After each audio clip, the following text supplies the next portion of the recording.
બનાસકાંઠામાં ડ્રોની ફેશન ચાલી રહી છે।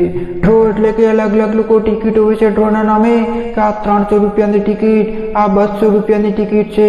પછી એમ કહે છે કે એમાં તમને ટ્રેક્ટર લાગશે, તમને થાર ગાડી લાગશે। આવી ઘણી બધી યોજનાઓ ચાલી રહી છે। મોટા ભાગની યોજનાઓ કોઈ અનાથ આશ્રમના નામે ચાલી રહી છે, તો કોઈ ગૌશાળાના નામે ચાલી રહી છે, ધર્મના નામે આવી તમામ વસ્તુઓ ચાલી રહી છે। પણ એના ઉપર ઘણા બધા પ્રશ્નો ઊભા થાય છે।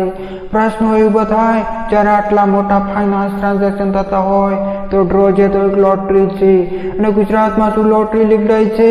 બીજો પ્રશ્ન એ ઊભો થાય છે કે આવો કોઈ પણ ફાઇનાન્સ ટ્રાન્ઝેક્શન છે તો એના જોડે CBની મંજૂરી છે, અને કારણ કે લોટરી કે આવી જે બી વસ્તુ આવે છે આમાં CBની મંજૂરી હોવી જરૂરી છે। ત્રીજો પ્રશ્ન એ ઊભો થાય છે કે આ કોઈ પણ જાતનો ડ્રો થયો છે તો એમના જોડે રેન્ડમાઇઝેશન, એમનું સર્ટિફિકેશન શું છે? ખાલી અમુક લોકો જ નક્કી કરી રહ્યા છે। કરોડો રૂપિયાનો વ્યવહારો આવા ઉત્તર ગુજરાતની અંદર ચાલી રહ્યા છે, અને આવા ડ્રોના નામે ફ્રોડ ચાલી રહ્યા છે, પરંતુ લોકો આની સામે બોલવા તૈયાર નથી। કદાચ સરકાર અને લોકલ નેતાઓ છે એમનો પણ કોઈ સાંઠ કાઢશે, એમનો કોઈ વોટ બેંકની ચિંતા છે। બનાસકાંઠામાં ખાસ કરીને અમુક વિસ્તારો જે કાંકરેજ છે કે દીવદર છે કે જે થરાદવાળો વિસ્તાર છે એ વિસ્તારોની અંદર ડ્રોના રાપડા ફાટ્યા છે।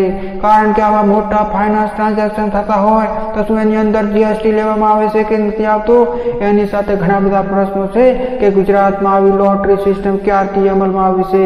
તેમ છતાં પણ આવા પ્રશ્નો ઊભા થઈ રહ્યા છે, અને આટલા માટે થઈને સરકારે આ બાબત પર ખાસ ધ્યાન આપવું જોઈએ કે જેટલા પણ ડ્રો થયા છે શું લીગલ છે કે નહીં, એ પહેલો પ્રશ્ન ઊભો થાય છે।